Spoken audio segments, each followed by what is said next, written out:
தேவனுடைய வாக்குத்தத்தத்தை இந்த புதிய மாதத்திலும் தியானித்து நாம் அதை இந்த மாதத்திற்கு மாத்திரமல்ல, நாம் உயிரோடு இருக்கிற நாட்கள் மாத்திரமல்ல, நம்முடைய பின்வரும் சந்ததிக்கும் இந்த சத்திய வசனங்களை, இந்த வார்த்தைகளை, இந்த வாக்குத்தத்தத்தை நினைவில் வைக்கும்படியாக, அவர்களுக்கும் போதிக்கும்படியாக, அவர்களும் இதை அறிந்து கொள்ளும்படியாக இந்த நாள் மாலையிலும் நாம் இதை தியானிக்க இருக்கிறோம். நம்முடைய சபையின் வழக்கத்தின்படி இந்த வாக்குத்தத்த ஆராதனையை நாம் வேதத்தின் முதலாவது அதிகாரத்திலிருந்து, முதலாவது புத்தகத்திலிருந்து நாம் தொடர்ச்சியாக பார்த்து கொண்டு வருகிறோம். அதன்படி இந்த நாளிலும் உங்களோடு கூட நான் பேச இருக்கிற வேத பகுதி 1 ராஜாக்களின் புத்தகம் 9வது அதிகாரத்தை நாம் எடுத்துக்கொள்வோம். 1 ராஜாக்கள் 9வது அதிகாரம், 1 Kings chapter 9. 1 ராஜாக்கள் 9வது அதிகாரத்தை நாம் எடுத்துக்கொள்வோம். இன்றைக்கு நாம் பார்க்க போகிற வாக்குத்தத்தத்தின் தலைப்பு, God will establish the throne of your kingdom over Israel forever. தேவன் இஸ்ரவேலின் மேல் உமது ராஜ்யத்தின் சிங்காசனத்தை என்றென்றையும் நிலைநிறுத்துவார். God will establish the throne of your kingdom over Israel forever. தேவன் இஸ்ரவேலின் மேல் உமது ராஜ்யத்தின் சிங்காசனத்தை என்றென்றும் நிலைநிறுத்துவார் என்கிற வாக்குத்தத்தத்தை தான் நாம் பார்க்க இருக்கிறோம். 1 ராஜாக்கள் 9வது அதிகாரத்தை எடுத்துக்கொள்வோம். 1வது வசனத்தை கவனிப்போம்.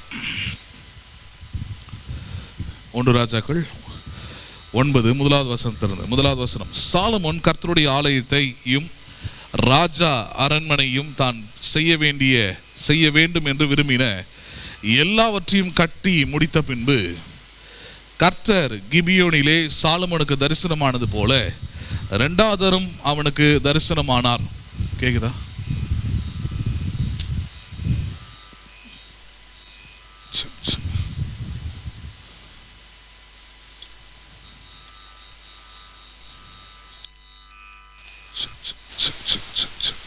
Praise the Lord.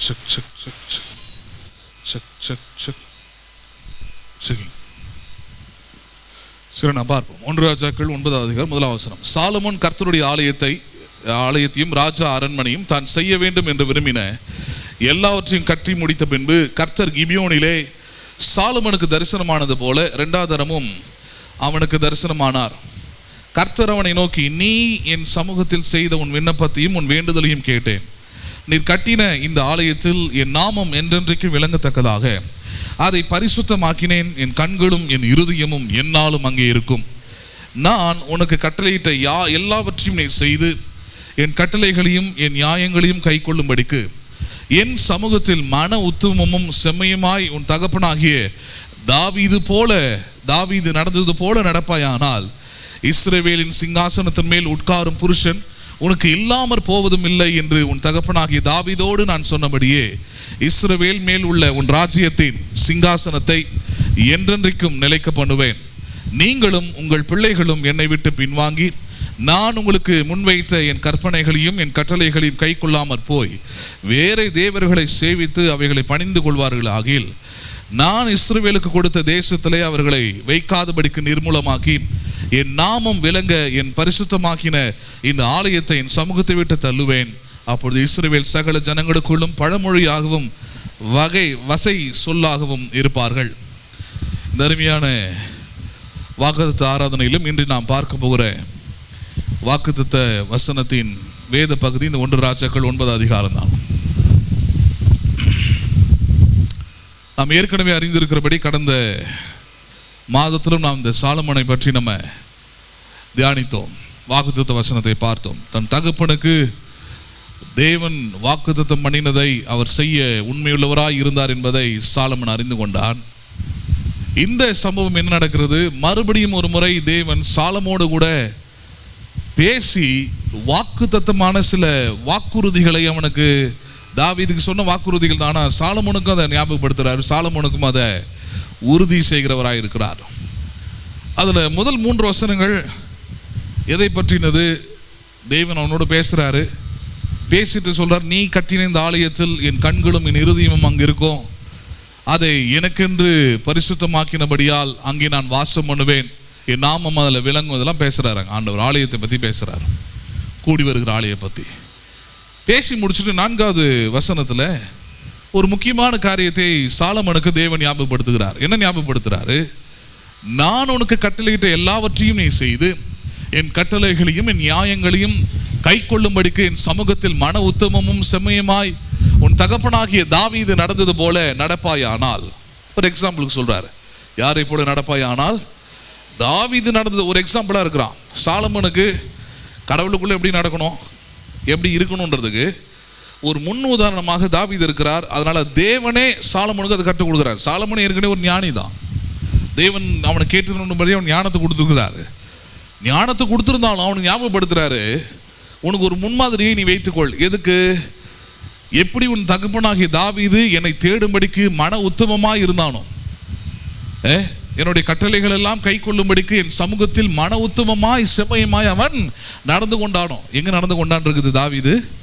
தேவனுடைய சமூகத்தில் இருக்குது. எங்க நடந்து கொண்டானாம் அவன்?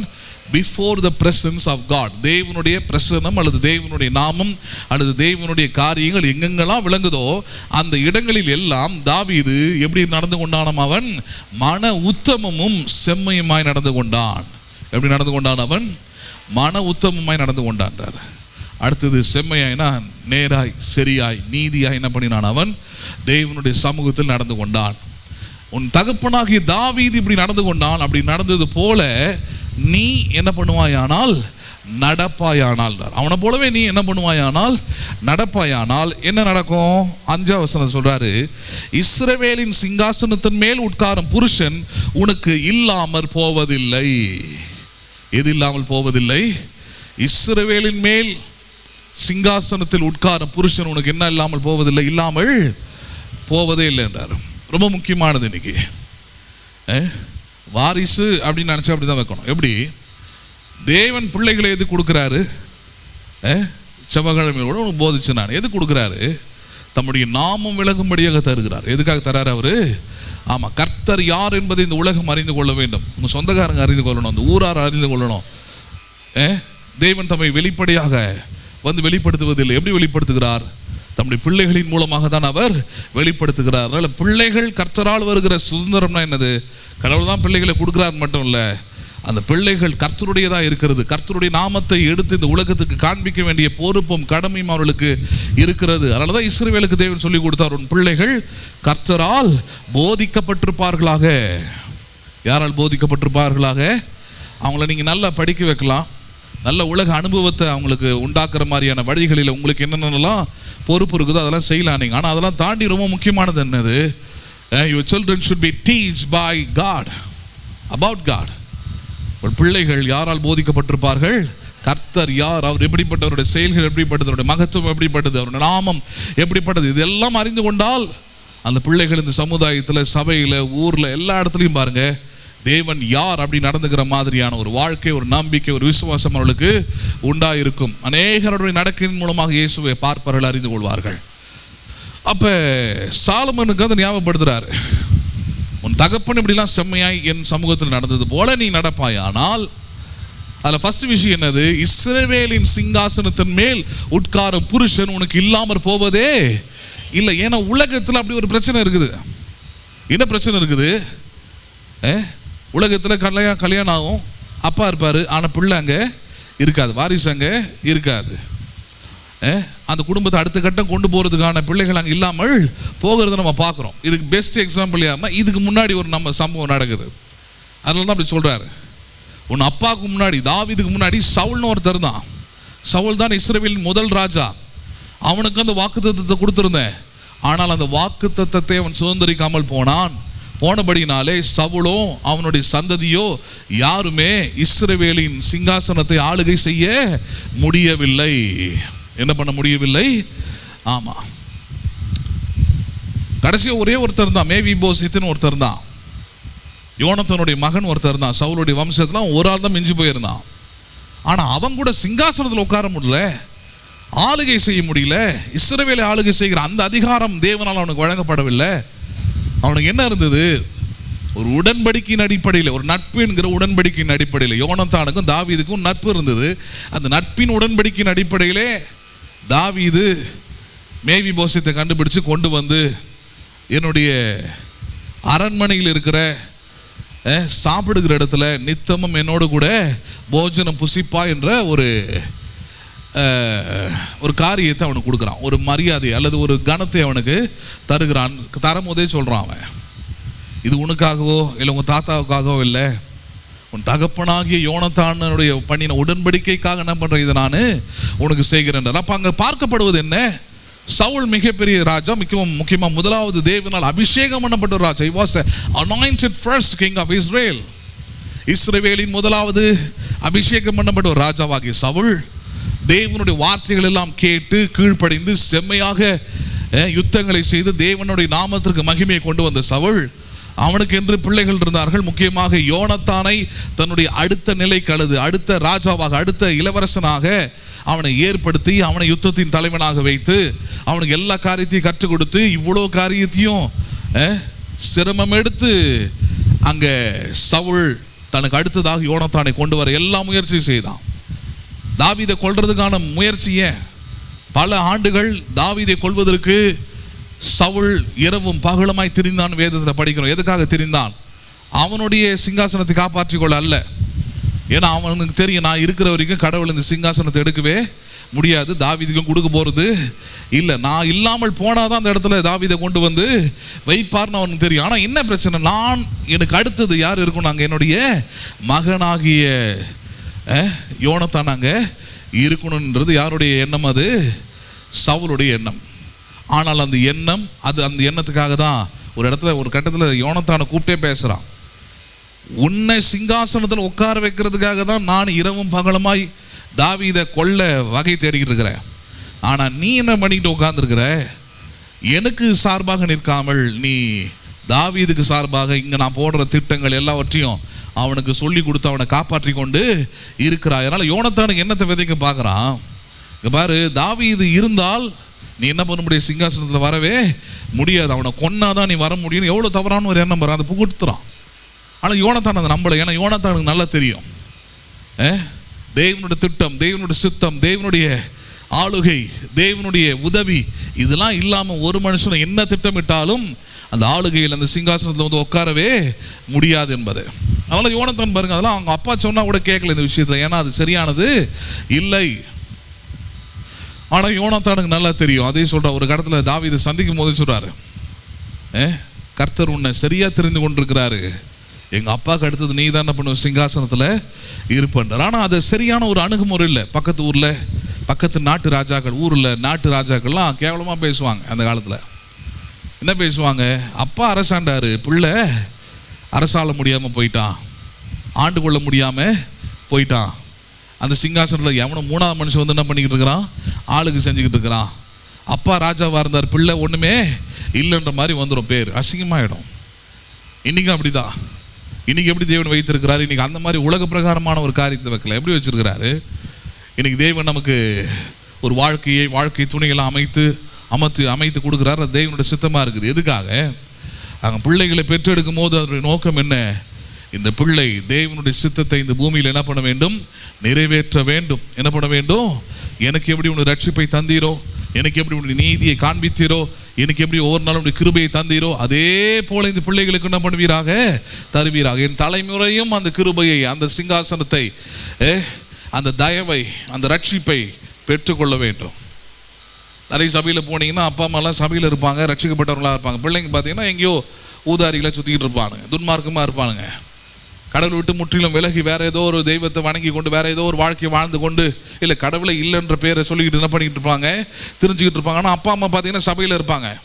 அது எதை காண்பிக்குது, சவுல் மாதிரி ஒரு வாழ்க்கை. யாரை போல ஒரு வாழ்க்கை அது, சவுல் மாதிரி ஒரு வாழ்க்கை. நீங்கள் தேவனுக்குள்ளே அழைக்கப்பட்டு ரட்சிக்கப்பட்டு தெரிந்து கொள்ளப்பட்டு தேவனுடைய நன்மையும் கிருபையும் ஆசீர்வாதத்தையும் தயவையும் இதெல்லாம் பெற்று அனுபவிக்கிறவர்களாக இருந்தால், அந்த உயர்வில் நீங்கள் இருந்தால், அந்த மேன்மை உங்களுக்கு உண்டாயிருக்குமானால், அதே மேன்மை அதே உயர்வு யாருக்கும் இருக்க வேண்டும், அது உங்கள் தலைமுறை உங்கள் பிள்ளைகளுக்கும் இருக்க வேண்டும். இல்லை என்றால் அது நிச்சயமாக சாபம்தான், இல்லை என்றால் நிச்சயமாக அது பாவம் தான், இல்லை என்றால் நிச்சயமாக அது ரொம்ப நல்ல விஷயம் இல்லை. பரலதான் சாலமோனுக்கு சொல்றாரு, உன் தகப்பன் என் சமூகத்தில் உத்தமமாய் நடந்தது போல, நேர்மையாய் நடந்தது போல நீ நடப்பாயானால் இஸ்ரவேலை ஆளுகை செய்கிற அல்லது சிங்காசனத்தில் உட்காரும் புருஷன் உனக்கு இல்லாமற் போவதே இல்லை என்றார். யார் இல்லாமற் போவதே இல்லை? இஸ்ரவேலை ஆளுகை செய்கிற ஒரு புருஷன் உனக்கு இல்லாமல் போவதே இல்லை அப்படின்றாங்க.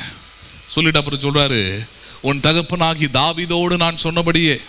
யாரோடு சொன்னபடியே? அந்த சொன்னபடியே வரும்போது ஞாபகம் வாக்கு தத்துவம் அது. உன் தகப்பனாகி தாவீதுக்கு சொன்னேன், உங்க அப்பாவுக்கு சொன்னேன், பல வருஷத்துக்கு முன்னாடி சொன்னேன், நீ பிறக்கிறதுக்கெல்லாம் முன்னாடியே சொன்னேன். என்ன சொன்னேன் நான்? இஸ்ரவேலின் மேலுள்ள ராஜ்யத்தின் சிங்காசனத்தை என்றென்றைக்கும் என்ன பண்ணுவேன் நான்? நிலைக்க பண்ணுவேன். எதை நிலைக்க பண்ணுவேன் நான்? இஸ்ரவேலின் மேலுள்ள உன் ராஜ்யத்தை. என்ன ராஜ்யத்தை? அப்ப நல்லா புரிஞ்சுக்கணும். இன்னைக்கு தேவன் நம்மளை எப்படி வச்சிருக்கிறார்? பேதுரு அழகாக நம்ம கற்றுக் கொடுக்குறாரு அவருடைய நிருபத்தில். நீங்கள் ரட்சிக்கப்பட்டிருக்கிறீங்க, தேவனுடைய கிருபையை பெற்றிருக்கிறீங்க அப்படின்னா நீங்கள் யாரா இருக்கிறீங்க? ராஜாக்களும் ஆசாரியர்களுமாக இருக்கிறீங்கன்றார். வெளிப்படுத்துகிற விசேஷத்தில் சொல்றார். பேதுருல ராஜரீக ஆசாரிய கூட்டம்ன்றார். நம்மள என்ன கூட்டம்ன்றார்? ராஜரீக ஆசாரிய கூட்டம். த கிங் ஜெனரேஷன்றார். என்ன ஜெனரேஷன் நீங்க? ஆமா, ராஜாக்களின் சந்ததி நீங்கள். அப்ப ராஜாதி ராஜாக்களின் சந்ததியா இருக்கணும், வாழணுன்றதுதான் தேவனுடைய சித்தம், தேவனுடைய திட்டம், தேவனுடைய வாக்கு தத்தமும் அதுதான். எதுவும் அதுதான், தேவனுடைய வாக்கு தத்தமும் அதுதான். அதனாலதான் இந்த உலகத்தின் வேற விதமான புகழ்ச்சியோ மேன்மையோ இதெல்லாம் முக்கியமானது இல்லை. பாருங்க, முதலாவது காரியம் அது இல்லை. நீங்க மோசே எடுத்துக்கிட்டீங்கன்னா அவனுடைய லைஃப் பார்த்தீங்கன்னா அரண்மனையில் 40 வருஷம் ராஜாவின் வாழ்க்கையை வாழுகிறான். அடுத்த ராஜாவாகவும் அறிமுகப்படுத்தப்படுகிறான் பார்வோனால. என்னுடைய பேத்தி அல்லது என்னுடைய மகளை அடுத்து கல்யாணம் பண்ண போறேன், இவன் தான் பண்ணானா, இவன் தான் யாரா இருக்க போறான்? ராஜாவாக இருக்க போகிறான்லாம் சொல்லப்படுகிறான். அப்படி அறிவிக்கப்பட்ட மோசே ஏன் அதெல்லாம் விட்டுட்டு பின்னாடி வந்தான்றது எபிரேயர் 11ஆம் அதிகாரத்தை நம்ம படிக்கிறோம். விசுவாசத்தினாலே மோசே நான் ராஜாவின் பிள்ளை அல்லது புத்திரனா இருக்கிறத என்ன பண்ணினானாம்? அவன் வெறுத்தான். என்ன பண்ணினானாம்? அவன் வெறுத்தான். ஏன் வெறுத்தான் அவன்? இனி வரும் பலன் மேல் நான் நோக்கமா இருக்கிறேன். அநித்தியமான பாவ சந்தோஷத்தை அனுபவிப்பதை பார்க்கிலும் தேவனுடைய பிள்ளைகளோடு சேர்ந்து துன்பத்தை அனுபவிப்பதே நலம் என்பதை தெரிந்து கொண்டான் இருக்குது. ராஜாக்கள்னா என்ன அர்த்தம்னா, நிறைய பணம் வச்சிருக்கிறேன், நிறைய ஆஸ்தி வச்சிருக்கிறேன், செல்வாக்கு வச்சிருக்கிறேன், சொத்து வச்சிருக்கிறேன், பெருசாக ஏதோ சாதிக்கிறேன் அப்படிலாம் கிடையாது. அதை உலகத்தில் எல்லாருமே சாதிக்கிறாங்க. உலக மக்கள் அதெல்லாம் மதிக்க மாட்டாங்க. அதனால ஒரு புரோஜனமும் ஆண்டவருக்கும் இல்லை, உங்களுக்கும் இல்லை. உங்களுடைய அறியாமை அல்லது உங்களுடைய இறுதியை ஒன்றா மேன்மைப்படலாம். நான் இவ்வளோ படிச்சுட்டேன், நான் இவ்வளோ சாதிச்சுட்டேன், என்கிட்ட இப்படிலாம் இருக்குது அப்படிலாம் இருக்குன்னு தேவன் தந்த ஏதோ சில நன்மைகளை நீங்கள் பெருசாக யோசிக்கலாம். ஆனால் அது தவறாக யோசிக்கும் போது தான் பாவமாக அது மாறுகிறது. தேவன் அதுக்காக ஒன்றும் தரல. தேவன் எதுக்காக கொடுத்துருக்கிறாரு? நல்லா புரிஞ்சுக்கணும். எதை கொடுத்துருக்கிறார்? மேன்மையானது, ரட்சிப்பை தந்திருக்கிறார். உங்களுடைய எவ்வளோ பணத்தை கொடுத்தாலும் அல்லது நீங்கள் எவ்வளோ நீதியை கொடுத்தாலும் வாங்க முடியாத ரட்சிப்பை இலவசமாக கொடுத்துருக்கிறார். தேவனுடைய பிள்ளைகள் என்கிற அங்கீகாரத்தை தந்திருக்கிறார். நீங்கள் அப்பா பிதாவை என்று கூப்பிட பண்ணுகிற புத்திர சுவிகாரத்தின் ஆவியை இலவசமாக நமக்கு கொடுத்துருக்கிறார். இது எல்லாமே நமக்கு இலவசமாக கொடுத்தாரே தவிர அது இலவசமாக கொடுத்ததுனால ஒன்றும் இல்லைன்னு இல்லை. அதெல்லாம் no man can afford this. எந்த மனுஷனாலும் விலை கொடுத்து வாங்க முடியாத ஒன்றை, வெளியேற பெற்ற ஒன்றை, மகத்துவமான ஒன்றை, உங்கள் வாழ்க்கையை செழிப்பாக மாற்றுகிற ஒன்றை, உங்கள் வாழ்க்கையை வெளியேற பெற்றதாக மாற்றுகிற ஒன்றை, உங்கள் வாழ்க்கையை விளங்க செய்கிற, உயர்த்த செய்கிற, ஜெயிக்க செய்கிற அப்படிப்பட்ட ஒரு ரட்சிப்பை தேவன் இலவசமாக என்ன பண்ணியிருக்கிறார்? அதை கொடுத்துருக்கிறார். பாருங்க, அதனால தான் நம்ம எதை சிந்திக்கணும், எதை யோசிக்கணும்? தேவன் என்னை ராஜாக்களின் கூட்டமாக, ஆசாரியனின் கூட்டமாக, ராஜாக்களாக என்ன பண்ணியிருக்கிறார்? அபிஷேகம் பண்ணி வைத்திருக்கிறார். ராஜாவுடைய ஃபர்ஸ்ட் மேன்மை என்னன்னு பார்த்தீங்கன்னா, whatever he believes, whatever he decides, he will do and it will be done. ஒரு ராஜா தன்னுடைய வாழ்க்கையில எதை விரும்புகிறானோ, எதை யோசிக்கிறானோ, எதை சிந்திக்கிறானோ, எதை ஆசைப்படுறானோ, எதை ஆர்வம் உள்ளவனாய் இருக்கிறானோ அதை தன் வாழ்க்கையில் நிறைவேற்றுகிற சுதந்திரமும் உரிமையும் உள்ளவனாய் அவன் இருக்கிறான். அதை யாரும் தடுக்க முடியாது. ஏன்னா அவன் ராஜா. அவன் அதுதான் சொல்லுது, நீ விசுவாசித்தால் தேவனுடைய மகிமையை காண்பாய். ஒருத்தன் அதை தடுக்க முடியாது. அந்த விதத்தில் நீ ராஜா. நீ தேவன் உன் கதவை திறந்தால் ஒருவனை பூட்ட முடியாது. அந்த விதத்தில் நீ யாரா இருக்கிறாய்? ராஜாவா இருக்கிற. கிரீடம் வச்சுக்கிறது இல்லை. ஹலோ, எல்லாம் புரியாதவங்க தான் வேற ஏதோ பேசிக்கிட்டு வேற ஏதோ நம்ம இது கிறிஸ்தவத்தை கலங்கம் பண்ணிக்கிட்டு இருப்பாங்க பல சபையில். இந்த சபையில் வரீங்கன்னா சத்தியத்தை தெளிவாக போதிக்கிறேன், தெளிவாக கேட்டு தெளிவாக அது மாதிரி நடக்க என்ன பண்ணணும், நடக்கணும். பேசுறது புரியுதா இல்லையா? மற்ற உலக பிரகாரமான காரியெல்லாம் தூக்கி ஒதுக்கி வச்சுட்டு எதுக்கு வந்துடணும்? தேவன் எனக்கு தந்த ரட்சிப்பு, தேவன் எனக்கு தந்த நம்பிக்கை, தேவன் எனக்கு தந்த விசுவாசம், தேவன் எனக்கு தந்த அழைப்பு, தேவன் எனக்கு தந்திருக்கிற மனம் திரும்புதல், தேவன் எனக்கு தந்திருக்கிற இப்படிப்பட்டதான மகிமையான ஸ்லாக்கியம் உள்ள வாக்குத்தத்தங்கள், இவைகள் தான் மேன்மையானதே தவிர மற்றது எதுவும் மேன்மையானது இல்லை. நம்புறீங்களா நீங்க அதை? அதனால தான் சாலமோனுக்கு அதை ஞாபகப்படுத்துறார். உன் தகப்பனாகிய தாவீது நான் சொன்னபடியே இஸ்ரவேலின் மேலுள்ள உன் ராஜ்யத்தின் சிங்காசனத்தை என்றென்றைக்கும் நிலைக்க பண்ண வேண்டார். நீ கூட கடந்து போயிடலாம், நீ மரித்து போயிடுவ, ஆனால் உன் சிங்காசனத்தில் உன் பையன் இருப்பான், உன் சிங்காசனத்தில் உன் வாரிசு இருக்கும், உன் சிங்காசனத்தில் உன்னை போலவே அவனும் ஆளுகிறவனாக இருப்பான், உன்னை போல அவனும் ரட்சிக்கப்பட்டவனாக இருப்பான், உன்னை போல அவன் உலகத்தை ஜெயிக்கிறவனாக இருப்பான், உன்னை போலவே தேவனுடைய நாமத்தை உயர்த்துகிறவனாக இருப்பான், உன்னை போல தேவனுடைய நாமத்துக்கு புகழ்ச்சியை கொண்டு வருகிறவனாக இருப்பான். அதுதான் ராஜாக்களின் சந்ததி. அதுதான் என்ன சந்ததி? அது ராஜாக்களின் சந்ததினா அதுதான். இந்த வாய்ப்பு எதுவுமே யாரு கிடைக்காம போச்சு? இது சவுலுக்கு கிடைக்காம போச்சு. பிள்ளையை கொடுத்துருந்தார், ஆனால் அவன் வாழ முடியல. அது ஏன் இழந்து போனால் எல்லாமே நமக்கு தெரியும். ஏன் இழந்து போனால் அதுதான் அடுத்த 2 வசனம். அடுத்த 2 வசனம் என்னது? 6-7.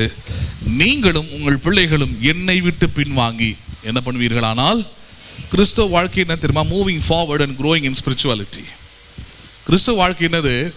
ரட்சிக்கப்பட்ட நாள் இருந்து you should go before and go forward. Not before, you should go forward. எதிர்நோக்கி போய்கிட்டே இருக்கணும். முன்னோக்கி போவதுதான் கிறிஸ்தவ வாழ்க்கை. முன்னோக்கி போவதுன்னா என்ன? வரும்போது எனக்கு பைபிளே தெரியாது, வசனமே தெரியாது, ஜெபிக்கவே தெரியாது, பேசவே தெரியாது, ஆண்டவரை பற்றி சொல்லவே வாய் வராது, எந்த அறிவும் கிடையாது, ஞானமும் கிடையாது, ஒரு பேதை. இது ஆரம்பம். சபைக்குள்ள வரும்போது வசனம் சொல்லுகிறது பேதைகளை ஞானிகளாக மாற்றுகிறதுன்றார் நீதிமொழிகளை. சபைக்கு இப்படிப்பட்ட சத்தியத்தை போதிக்கிற சபையில் உட்காந்துக்கிட்டு நான் 10 வருஷத்துக்கு முன்னாடி எப்படி வந்தனோ, 5 வருஷத்துக்கு முன்னாடி எப்படி வந்தனோ, 1 வருஷத்துக்கு முன்னாடி எப்படி வந்தனோ அப்படியே தாங்க இருக்கிறேன், எனக்கு ஜெபிக்க தெரியாது, எனக்கு வேத வசனம் படிக்க தெரியாது. புரியுதுங்களா உங்களுக்கு? அதுதான் சொல்கிறேனே, அந்த க்ரோத் இல்லைன்னா. ஏன் இல்லை? ஏன்னா நீங்கள் முன்னாடி மூவ் பண்ணலன்னு அர்த்தம். You not moving forward. அதே போல் நீங்கள் நினைக்கலாம் நான் ஒரே இடத்துல இருக்கிறேன், அப்படி இருக்கவும் முடியாது. 2 ஆப்ஷன் தான். One you can move forward or you go back. ஒன்று பின்னாடி போகணும், இல்லை என்ன பண்ணணும்? நீங்கள் முன்னாடி போகணும். ஒரே இடத்துல நிற்கிறேன்னு சொல்ல முடியாது. அப்போ கிறிஸ்துவ வாழ்க்கையில் நீங்கள் எங்கே இருக்குதுங்கன்னு பாருங்கள். எது எப்படி பார்க்குறது? உங்கள் விசுவாசம் எப்படி இருக்குதுன்னு பாருங்கள். You should compare your faith with yesterday and today. நேற்றுக்கும் இன்றைக்குமான விசுவாசத்தை பாருங்கள். And you should compare with the salvation about yesterday and today. நேற்றுக்கும் இன்றைக்குமான ரட்சிப்பை கொஞ்சம் பாருங்க. அதுக்கு தான் நேரத்தை கொடுக்கணும். நீங்கள் அதுக்கெல்லாம் நேரம் கொடுக்காம பரவாயில்ல ஏதோ ஜோம் பண்ணிட்டு 2 வசனம் படிச்சுட்டு ஆசீர்வாதம் கொட்டுன்னா கொட்டாது. அதுக்கு தான் 1 கொரிந்தியர் 13 தெளிவாக எழுதி கொடுக்குறாரு பவுல். உங்களை நீங்களே நிதானித்து அறிந்தால் யாரும் நியாயம் தீர்க்கப்பட போவதே இல்லைன்னா. நீங்கள் எப்படி நிதானிக்கிறது? இப்படி தான் நிதானிக்கிறோம். Whether my Christian life is moving forward or back. என்னுடைய கிறிஸ்துவ வாழ்க்கை சத்தியத்தை அறிகிற அறிவில், ஞானத்தில், ஜெபத்தில், தேவனை அறிகிற அறிவில், விசுவாசத்தில், புரியுதுங்களா உங்களுக்கு? சாட்சியில். இப்போ தாவீதுக்கு சாலமோன் சொன்னார், உங்கள் அப்பா என்னுடைய சமூகத்தில் நேர்மையும் உத்தமமாய் நடந்தான் இருக்குது இல்லையா? அந்த மாதிரி நடப்பதில் இதெல்லாம் நீங்கள் மூவிங் ஃபார்வர்ட் ஆர் பேக்வேர்டுன்றதெல்லாம் பண்ணணும். நீங்கள் கொஞ்சம் சிந்திச்சு பார்த்து நிதானித்து பார்த்து உங்களை மாற்றிக்கொண்டால் பிரச்சனையே கிடையாது. மாற்றாவிட்டால்ன்றதான் பேசுகிறாருங்க. அப்படிலாம் நிதானிக்காத ஆட்கள் என்ன பண்ணுவாங்க? அதுதான் பேசுகிறார். நீங்களும் உங்கள் பிள்ளைகளும் என்னை விட்டு பின்வாங்கி நான் உங்களுக்கு முன்வைத்த என் கற்பனைகளையும் என் கட்டளைகளையும் கை கொள்ளாமற் போய் வேறே தேவர்களை சேவித்து அவைகளை பணிந்து கொள்வார்களாக. வேறே தேவர்கள்னால் உங்களுக்கு நல்லாவே புரிஞ்சிருக்கணும். இந்த சபைக்கு வரீங்கன்னா ஓரளவுக்கு போகிறதில்ல வேறு தெய்வத்துக்கு.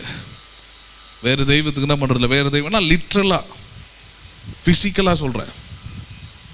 ஃபிசிக்கலாக போகிறதில்ல. ஃபிசிக்கலானா எப்படி? ஒரு எழுத்துப்பூர்வமாக இராமல் ஒரு உருவம் பூர்வமாக, ஒரு உண்மையாகவே ஒரு மற்ற மதத்தினர் எப்படி ஒரு சிலையை வச்சு அது வழிபட்டு அந்த மாதிரி 99% அப்படி போகிறதில்ல. இப்போ நீ கூட ராமச்சந்திரனை பார்த்தேன். ஒரு நேரத்தில் இந்த சபையில் விசுவாசி, ஒரு நேரத்தில் இந்த சபையில் ஞானஸ்நானம் எடுத்தவர், ஒரு நேரத்தில் இந்த சபையில் நல்ல பாட்டு பாடி கடவுளை துதிச்ச மனுஷன்தான், ஒரு சபையில் சந்தோஷமாய் வந்த மனுஷன்தான், கடவுளை நம்பின மனிதன் தான். இப்போ வருஷம் பார்க்குறேன், இந்த வருஷம் கூட பார்க்குறேன் நான். பார்த்து நல்ல 4-5 மாலையை போட்டு அந்த கலரில் ஒரு லுங்கியை கட்டி நல்ல அதெல்லாம் போட்டு ஒரு அடையாளத்தோடு இருக்கிறார். என்ன அடையாளம்? நான் லிட்டரெல்லாம் வேறு கடவுளை வணங்க ஆரம்பிச்சிட்டேன். ஆனால் எங்கே பார்த்தாலும் அதே மரியாதை தான். வணக்கம்னா நல்லா இருக்கிறீங்களா? நம்ம நினைக்கிறோம் இப்படி போனால் தான் அது பின்மாற்றம் நினைக்கிறோம். இல்லை, அதே ஈக்குவலான ஒரு பின்மாற்றம்னா தெரியுமா? அதுதான் முன்னாடி இருக்கிற வார்த்தையில் அழகாக பயன்படுத்துகிறாரு. விக்கிரகாராதனை என்னது? நீயும் உன் பிள்ளைகளும் நான் உனக்கு முன்வைத்த கற்பனைகளையும் கட்டளைகளையும் கை கொள்ளாமற் போவதே விக்கிரகாராதனை. என்னாமல் போவதே விக்கிரகாராதனை. ஆமாம், ஸ்பிரிச்சுவல் ஐடல்ட்ரின்னு என்னை தவிர, என் வார்த்தைகளை தவிர, என் வசனத்தை தவிர, என் வாக்குத்தத்தத்தை தவிர, என் கட்டளைகளை தவிர, என் பிரமாணத்தை தவிர, உன் உள்ளத்தில், உன் எண்ணத்தில், உன் சிந்தையில், உன் வாழ்க்கையில் அல்லது உன்னுடைய சுயத்தில் நீ எடுக்கிற முடிவுகள், நீ செய்கிற செயல்களில் தேவனுடைய வசனம் இல்லை என்றால் நீ லிட்ரலா you are idolatry worshipper, idol worshipper. என்ன ஆராதனை செய்கிறாய்? நீ விக்கிரக ஆராதனை செய்கிறாய். அதனாலதான் சங்கீதத்தில் ரொம்ப அழகாக எழுதுறாரு, அந்நிய தெய்வர்களை நாடி பின்பற்றவர்களுக்கு எது மட்டுமே பெருகும்.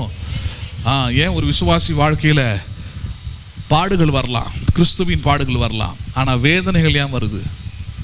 வேதனைகள் ஏன் தொடர்ச்சியாக இருக்குது? வேதனைகள் ஏன் மாறாமல் இருக்குது? வேதனைகள் ஏன் தொடர்ந்து கொண்டே இருக்குது? காரணம் ஒன்றே ஒன்று தான், because you are Idol worshipper. நீ கிறிஸ்துவை பின்பற்றுகிறேன் என்று சொல்லியும் உன் வாய் சொல்லுது, உன் அறிவற்ற உன் மனது கூட நம்புது, ஆனால் உண்மை என்ன? நீ கிறிஸ்துவை பின்பற்றவில்லை, வேறு ஏதோ ஒரு கடவுளை என்ன பண்ணிக்கிட்டு இருக்கிற, பின்பற்றி வேதத்தை வைத்து கொண்டு, வேத வசனத்தை படித்து கொண்டு, ஜபித்து கொண்டு அப்படி நடக்கிற. அதனால தான் இந்த இடத்துல சொல்றாரு, என் கட்டளைகளையும் என் பிரமாணங்களையும் நீ கை கொள்ளாமல் வேறு தேவர்களை சேவித்து அவைகளை பணிந்து கொள்வார்களாகில் நான் இஸ்ரவேலுக்கு கொடுத்த தேசத்திலே அவர்களை வைக்காதபடிக்கு. நல்ல வார்த்தை. எங்க வைத்திருக்கிறாரா? நம்மை இஸ்ரவேலுக்குன்னு ஒரு தேசத்தை கொடுத்துருக்கிறாரா. தேசம்னா நமக்கு எல்லாம் தெரியும், வாழ்க்கை. என்னது? வாழ்க்கை. இஸ்ரவேலுக்குன்னு ஒரு வாழ்க்கை இருக்குது, இஸ்ரவேலுக்குன்னு ஒரு லைஃப் இருக்குது. Don't compare your life style and psychology with other people. நீங்கள் இஸ்ரவேலாக இருப்பதனால உங்களுடைய ஃபிலாசபிஸ், தத்துவங்கள், நீங்கள் வாழக்கூடிய எல்லா தத்துவங்களும் எதன் அடிப்படையில் இருக்க வேண்டும்? வசனத்தின் அடிப்படையில். அதுக்கு தான் இந்த 66 புத்தகம். அதுக்கு தான் வேதத்தில் இல்லாத எந்த தத்துவங்களும் இந்த உலகத்தில் இல்லை. வேதத்தில் இருக்கிற தத்துவங்கள் தான் உலகத்தின் தத்துவங்களை முறியடிக்கிறது. பேசுறீங்களா? உங்களுக்கு காரல் மார்க்ஸ் பெரிய தத்துவ ஞானி. இவங்களோட தத்துவத்தை பின்பற்றக்கூடிய சைனா, இவங்களோட தத்துவத்தை பின்பற்றக்கூடிய இந்தியாவில் இருக்கிற கம்யூனிஸ்ட் எவ்வளோ பேர் இருக்கிறாங்க. ஆனால் ஒருவரும், இந்த தத்துவவாதிகள் ஒருவரும் இந்த வேதத்தின் தத்துவத்தை முறியடிக்கவோ அல்லது அதை மறைக்கவோ முடியவில்லை. கம்பேரிசனில் வச்சாலே வேதத்தின் தத்துவத்தின்படி வாழ்கிறவர்களே உலகத்தின் முதலாவது அதிக ஜனத்தொகை உள்ள மக்களாக இருக்கிறார்கள். வேத வசனத்தின்படி வாழ்கிற மக்கள் தான், கிறிஸ்தவர்கள் தான் உலகத்தின் அதிகமான ஜனத்தொகை. 2வது முஸ்லிம்ஸ், 3வதா மற்ற மதத்தினர் அப்படி இருக்கிறாங்க. இது ஜஸ்ட் கம்பேரிசனுக்காக. ஆனால் ஏன் முறியடிக்க முடியவில்லை? அதுன்னு சொல்ல வரேன். ஏன் முடியவில்லை? காரணம் இது, வானமும் பூமியும் ஒழிந்தாலும் ஒழியாத தேவனுடைய வார்த்தையோட பிரமாணம் இது தலைமுறைக்கும் கொடுக்கப்பட்டிருக்குது. ஹிட்லரும் தனக்குன்னு ஒரு சைக்காலஜி, அவனுக்குன்னு ஒரு பிலாசபி உருவாக்கி தான் வந்தவர். ஆனால் அவனோடு கூட அவனுடைய தத்துவங்கள் ஒழிந்து போயிடுது. எவனாலும் அதை பின்பற்ற முடியாது. எவனா பின்பற்றனா தூக்கி உள்ளே வச்சுருவாங்க. இன்னைக்கு இருக்கிற கவர்மெண்ட்லாம். தமிழ்நாட்டில் கூட ஒரு அம்மா இருந்தது, அந்த அம்மாவும் அப்படிதான். She has own philosophies and ideology. ஆனால் அது அவங்களுக்கே ஒரு நாள் கை கொடுக்கலாம், கட்சிக்கு கையே கொடுக்கல, எதுக்கும் கையே கொடுக்கல, ஒவ்வொரு நாள் நாறுது. இதெல்லாம் ஏன் சொல்லிக்கிட்டு இருக்கிறேன்? த மேன்ஸ் philosophy, உலகத்து மக்களின் அந்த தத்துவங்கள்லாம் நம்பக்கூடிய அந்த காரியங்கள் எதுவுமே வேத வசனத்துக்கு நிகராகவோ அல்லது வேத வசனத்தை விடவோ அது ஒரு நாள் மாறவே முடியாது. அதனால தான் வேத வசனத்தை உங்கள் வாழ்க்கையின் தத்துவமாக, வாழ்க்கையின் ஆதாரமாக, சத்தியத்தை உங்கள் வாழ்க்கையின் அடையாளமாக வைத்து நீங்கள் வாழ வேண்டும். அதனாலதான் இந்த இடத்துல சொல்றாரு, என்ன சொல்றாரு, இஸ்ரவேலுக்கு ஒரு தேசத்தை நான் கொடுத்துருக்கிறேன், நீ கற்பனைகளை கை கொள்ளாமல் வேறு தேவர்களை சேவிப்பதானால் உனக்கு கண்டிப்பா இஸ்ரவேலுக்குரிய வாழ்க்கை உனக்கு இருக்க போவது இல்லை. ஏன்னா இஸ்ரவேலுக்கு பல வாழ்க்கை வச்சிருக்கிறாருங்க, நிறைய ஸ்பெஷாலிட்டி வச்சிருக்கிறார். சொல்றாரு, இஸ்ரவேலில் மாலடு ஒருவனும் இருப்பது இல்லைன்னா, உன் தேசத்துல மல்லடா இருக்கிற ஒருத்தனும் கிடையாது, இஸ்ரவேலில் ஒருத்தனும் எளியவன் இருப்பதே இல்லை. இந்த மாதிரி பல காரியங்களை படிக்கலாம். இஸ்ரவேலுக்கு என்ன எகிப்தியனுக்கு வரப்போன வியாதிகளில் ஒன்று இஸ்ரவேலுக்கு வருவதே இல்லை. இது போல இஸ்ரவேல் வாழ்க்கையை வாழறவங்களுக்கு ஒரு தனித்துவமான ஒரு வாழ்க்கையை தேவன் வைத்திருக்கிறார். சொல்லிக்கிட்டே போலாம். சொல்றாரு, இது எதுவுமே உனக்கு இல்லாம போயிடும்ன்றார். இது எதுவுமே உனக்கு இல்லாம போயிடும் எப்ப நீ பின்வாங்குவாயானால், பிரமாணத்தையும் வார்த்தையும் வசனத்தையும் விட்டு நீ பின்வாங்குவாயானால், நீ இஸ்ரவேல் தேசத்தில் இராதபடிக்கு வைக்காதபடிக்கு நிர்மூலமாக்கி என் நாமம் விளங்க நான் பரிசுத்தமாக்கின இந்த ஆலயத்தை என் சமூகத்தை விட்டு தள்ளுவேன். அப்பொழுது இஸ்ரவேல் சகல ஜனங்களுக்குள்ளும் பழமொழியாகவும் வகை சொல்லாகவும் வசை சொல்லாகவும் இருப்பார்கள். என்ன சொல்றாரு, ஒரு காலத்துல இஸ்ரவேலா பாலும் தேனும் ஓடுற தேசம் சொல்றத போயிட்டு ஒரு கட்டத்தில் பார்த்தீங்கன்னா இஸ்ரவேல் போய் பாபிலோனில் போய் அடிமையாக மாறிட்டாங்க. அப்போ தான் இந்த சாத்ராக் மேஷாக் ஆபேத்நேகோ தானியேல் இவங்களாம் இருந்தாங்க. பல இடத்துல அடிமையானாங்க. அதில் இதில் ரொம்ப பிரபலம். அவங்கள பார்க்குறவங்களுக்கு என்ன சொன்னா, இவனுங்களுக்குன்னு ஒரு ஊர் இருந்தது, இவனுங்களுக்குன்னு ஒரு நாடு இருந்தது. ஒரு காலத்தில் அந்த பாலும் தேனும் நலமும் விசாலமான தேசம்ன்றது இன்றைக்கி இப்போ நம்ம ஊரில் வந்து ஒண்டிட்டு உட்காந்துருக்குறானுங்க, அடிமையாக இருக்கிறானுங்க. அவன் பிள்ளைங்களாம் வந்து அடிமையாக இங்கே கிடக்குது, நம்ம போடுற மிச்சத்தை தின்னுட்டு இப்படிலாம் பேச ஆரம்பிச்சிட்டாங்க பாபிலோன் நாளத்தில். அதனால தான் அவங்களை ஈஸியாக தூக்கிட்டு போயிட்டு அவங்கள சிங்ககபியில் போட முடியுது, கொண்டு போயிட்டு அவங்கள நெருப்பு சூழலில் போட முடியுது. ஏன்னா அடிமைகள் கேட்கறதுக்கு யாரும் அங்கே கிடையாது, அவங்க ஊரும் கிடையாது. அது தானியனால தான் ஏன் ஜெபம் பண்ணான்னு போய் பாருங்க. ஏன் அவன் 3 முறையும் ஜெபம் பண்ணா, ஏன் ஜெபம் பண்ணா, ஏன் பலகணிகளை திறந்து வைத்து ஜெபம் பண்ணானா, எருசலேமுக்கு நேராக ஜெபம் பண்ணான் இருக்குது. ஏன், எப்படியாவது நான் மறுபடியும் இஸ்ரவேலுக்குன்னு கர்த்தர் வைத்திருக்கிற தேசத்தை நானும் என் சந்ததியும் சுதந்திரிக்க வேண்டும், இந்த அடிமைத்தனத்தை விடுதலை ஆகணும்னு ஜெபம் பண்ணான். அப்படி ஒரு நாளும் உங்கள் தலைமுறையை சந்ததியை என்ன பண்ணிடக்கூடாது, மாறவே கூடாது. உங்கள் சந்ததி எப்படி இருக்கணும், எப்படிப்பட்டதாக இருக்கணும் உங்கள் சந்ததி? 4 வசனம் சொல்கிற மாதிரி தான். உங்கள் சந்ததி எப்படிப்பட்டதாக இருக்க வேண்டும்? 5 வசனம் சொல்கிற மாதிரி, இஸ்ரவேலின் சிங்காசனத்தின் மேல் உட்காரும் புருஷன் இல்லாமல் போவதே இல்லை. உன் தகப்பனாகிய தாவீதோடு நான் சொன்னபடி இஸ்ரவேலின் மேல் உன் ராஜ்யபாரத்தின் சிங்காசனத்தை என்றென்றைக்கும் நிலைக்க பண்ணுவேன். தேவன் ஏற்படுத்தி வைத்திருக்கிற சிங்காசனத்தை ஆளுகை செய்கிறவன் இல்லாமல் போவதே இல்லைன்ற அவன் குடும்பத்தில் வாழ்க்கையில். அதே போல அந்த சிங்காசனத்தை என்றென்றைக்கும் நிலைக்க பண்ணுவேன். பிள்ளைங்களுக்கு அதான் சொல்லிக் கொடுக்கணும். தேவன் எனக்கு சொன்னபடியே, தேவன் எனக்கு கற்பித்தபடியே, நான் நடந்தபடியே நீயும் நடப்பாயானால், தாவீது நடந்த போலவே சாலமோனாகிய நீயும் நடப்பாயானால், உன்னுடைய சிங்காசனத்தை ஆள புருஷன் இல்லாமல் போவதே இல்லை. அதே போல உன் சிங்காசனம் என்னென்றைக்கும் நிலை நிற்கும். சவுளை போல இல்லாமல் போகாது. அப்ப நீ ஒன்னே உணர்ந்து கவனமா இருக்கணும். இதுல பின்வாங்காமல் தேவனுடைய பிரமாணத்திலும் வார்த்தையிலும் கவனமாய் நீ இஸ்ரவேல் தேசத்தில் இருந்தால் நிச்சயமாகவே நீ ஆசீர்வதிக்கப்படுவாய். நம்புறீங்களா நீங்க அதை? அதனாலதான் இந்த தேவனை நம்பணும், இந்த தேவனை நன்றி உள்ள இருதயத்தோடு ஸ்தோத்திரிக்கணும். ஏன்னா இவர் தலைமுறையாய் அவர் தம்முடைய வார்த்தையை காக்கிறவர். எதை காக்கிறவர் அவர்? இன்னைக்கு உங்களுக்கு சொல்ற இந்த வசனத்தை உங்க பிள்ளைங்களுக்கு சொல்லி கொடுத்தீங்கன்னா நீங்க கடந்து போயிடலாம். ஆனால் அந்த வார்த்தை உங்கள் பிள்ளைகளை என்ன பண்ணும்? காப்பாற்றும். அடுத்து வர சந்ததி அது காப்பாற்று. வார்த்தை மட்டும் போய்கிட்டே இருக்கணும், வாக்குத்தத்தம் மட்டும் போய்கிட்டே இருக்கணும். வாழ்வது, நிற்பது, நிர்மூலமாகாமல் இருப்பது, ஆளுகை செய்வது, சிங்காசனம் நிரந்தரமாக இருப்பது எல்லாம் தேவனுடைய வார்த்தையினால், வாக்குத்தத்தத்தினால், பிரமாணத்தின்படி நடப்பதினால், கிருபையை பெற்றுக்கொள்வதனால் அப்படின்னு சந்ததிக்கு சொல்லி கொடுத்துட்டீங்கன்னா உங்கள் சந்ததியில் சிங்காசனத்தில் உட்கார்ந்து ஆளுகை செய்யாமல் போக முடியாத ஒரு ஆண் பிள்ளை இல்லாமல் போவதே இல்லை. 2வது சிங்காசனம் என்றென்றைக்கும் நிலை நிற்கும். நம்புறீங்களா நீங்க? அதை எல்லாரும் எழுதுன இருப்போம்.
சேத்தை போல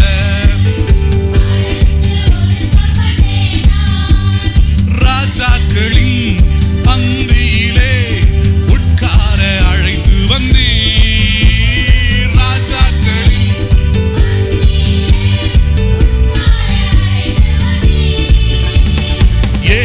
எசேருக்கு நன்றி, உதவிகள் செய்தீர் நன்றி. ஏலெசேர் அனுதினம் சொல்வேன் நன்றி.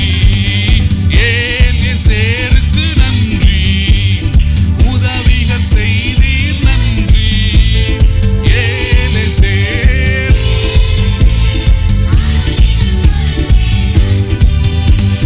விழுந்த என் கூடாரத்தை மறுபடி எழுப்பி விட்டீர். விழுந்த என் கூடாரத்தை மறுபடி எழுப்பி விட்டீர். ஒருபோதும் தலைகுனியா நாட்களை எனக்கு தந்தீர். ஒருபோதும் தலைகுனியா நாட்களை எனக்கு தந்தீர். எசேருக்கு நன்றி, உதவிகள் செய்தீர் நன்றி. ஏலெசேர் அனுதினம் சொல்வேன் நன்றி. ஏலெசேருக்கு நன்றி.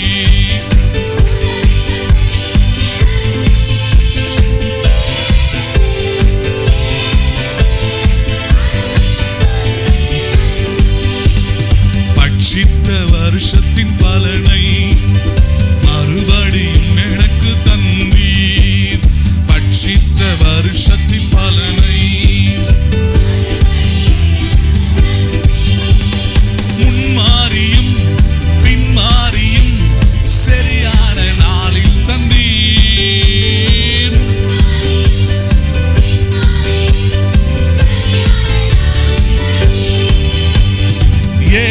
எசேருக்கு நன்றி, உதவிகள் செய்தீர் நன்றி. ஏலெசேர்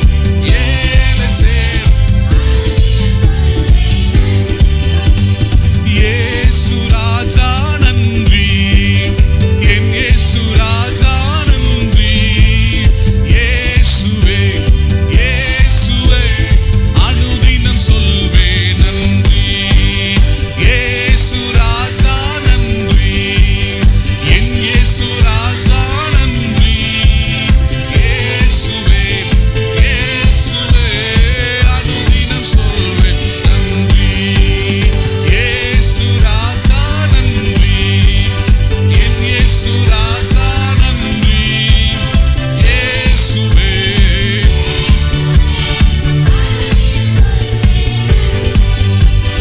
இயேசு ராஜா நன்றி, என் இயேசு ராஜா நன்றி. இயேசுவே